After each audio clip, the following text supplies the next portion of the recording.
The Winnipeg Jets brand themselves on being a draft and development organization. Yet, I had to wake up on a Saturday morning and see the headlines that their top forward prospect, Rutger McGroarty, is being traded because he doesn't really have a clear opportunity to the NHL right now. But they're not willing to promise a playing path. Reading that, just pause it, go back and read that, ladies and gentlemen. Absolute joke. You draft this guy at 14th overall. He has a lot of hype behind him in the draft, honestly, as an underrated player and with a lot of potential. And he starts to really explode playing for Michigan. Really. In his first 2 years with Michigan, he was great. In his first year, 39 points. Last year, 52 points. And he also went on to captain Team USA and bring home a gold medal with Team USA. So this guy has well established that he's a leader, a competitor, and is only being drafted, 2 years ago. And playing with Team USA, his highlights alone with Team USA, I think really cemented him as a guy that is ready to go in the NHL. And it really, I think brought him into the mainstream a bit more. And the fact that I have to wake up on a Saturday morning and see that is the way that they're going right now, not in trying to get a defenseman, not trying to trade, maybe a center or something like that, a right-winging prospect that should have a clear path right now. But I guess not, because you've already committed to Mason Appleton, Vlad Nemestikov, David Gustafson even. Oh, wow, think of guys like that. Alex Iafallo, these guys are who you think are better to keep around right now than giving Rutger McGroarty an opportunity, and you wonder why the Jets don't make it past the first round. Absolutely ridiculous. I'm trying to keep it cool right now. I feel like I haven't really, gone into the Jets in a long time, gone really deep into them, even when they had their losing streak, when they were looking like frauds. I still believed in the club, even though it was a rough time, don't get me wrong. But at the end of the day, this is what this story keeps happening. Ville Heinola getting shafted for years. Cole Perfetti, he's not playing the best right now. Press box him. That's what you're gonna do to a young player right now. That's how you're gonna improve his development. Playoff time, we don't need Cole Perfetti. We don't need a guy that was playing in our top 6 for half a season, that had a ton of points, that was finally finding his confidence, and then just went on a cold streak, a really bad cold streak. But Mason Appleton, he can go on a cold streak almost just as long. But it doesn't matter because he is a important factor of this club and its identity. It doesn't make any sense. And if that is really the case, that they're saying that there's not a clear path to the NHL for him right now, that doesn't make any sense for him. Because does that mean there's not a clear path right now for Brad Lambert? This guy has been hyped up by this team, has earned the respect of so many fans from training camp last year.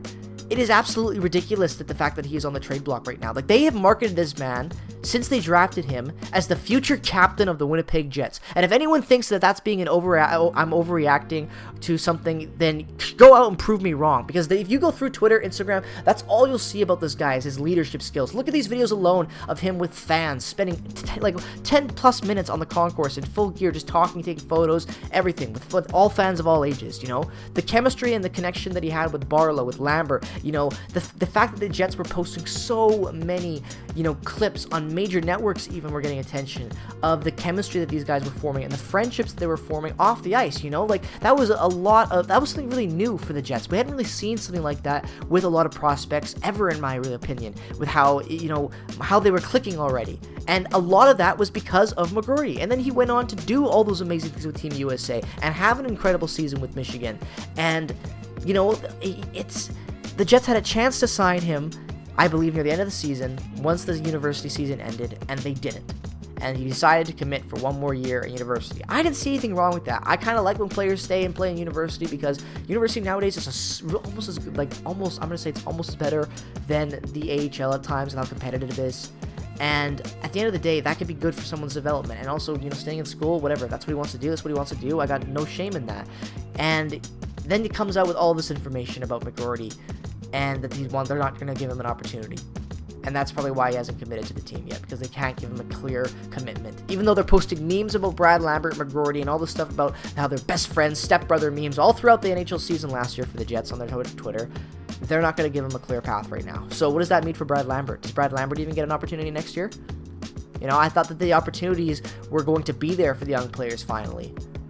This team shit the bed in the first round. They got completely outplayed.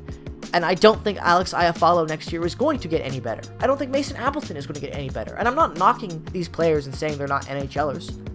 But to say that and commit to them more than you would a prospect that has a legit chance of being a top-line forward, what, because you don't think he deserves third-line minutes? Do you think that fucking matters when you got a third-liner that can score, 15 goals for you in a rookie season? Is that terrible? Is that not better than Mason Appleton, or maybe even 20 goals potentially? Is that so crazy to hypothesize that you could actually have an impactful young player come in on a third-line role and score? Have we not seen that already in the NHL in past years? Of guys coming in and just playing hard and earning opportunities and scoring goals and taking advantage of opportunities with certain lines regardless of play time and just making an impact? Yeah, that's happened. So why can't it happen for the Jets? I just don't understand it. I don't understand this culture that they've established with prospects the last couple of years. You've seen it with Ville Heinola. We saw it with Cole Perfetti getting press box last year for the later half of the season. Just ridiculous decisions when it comes to the development of these prospects. And again, the Jets pride themselves on being a draft and development team. I don't buy it anymore. I don't. I'm sorry. If you're going to commit more to an Iafallo than you will to giving a clear path for, a guy like Rutger McGroarty, I don't understand you. Why can't you try to find a way to trade Iafallo out and improve this team more? Use him as a leverage, as an extra asset. He's not terrible. There's definitely a team out there that could use a Alex Iafallo that he would fit into a better system with. So what's wrong with doing that? I just don't understand right now. Trading McGroarty. Unless you're getting a legit number one defenseman in a package with Ehlers, and you're trading McGroarty, Ehlers, and something else, and getting a legit package for a legit all-star, then I don't understand why this guy's on the shopping block. I don't understand it. It's sad, it's frustrating, and it's just the culture that Mark Chipman and Kevin Cheveldayoff seem to be setting right now with the prospects. It doesn't make any sense. You're trying to win, but you're only using okay guys in the NHL instead of trying to experiment more. When Patrick Laine came in, he was goddamn incredible for us that year, 2017-18. He led the team sophomore year.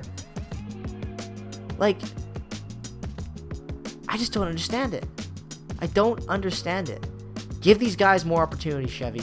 It's your job to create a path for them, and you're not doing it right now. And committing to a guy like Mason Appleton and Alex Iafallo ain't going to win us a Stanley Cup. Commit to the youth, get these guys playing, and don't trade them. It'll all be over.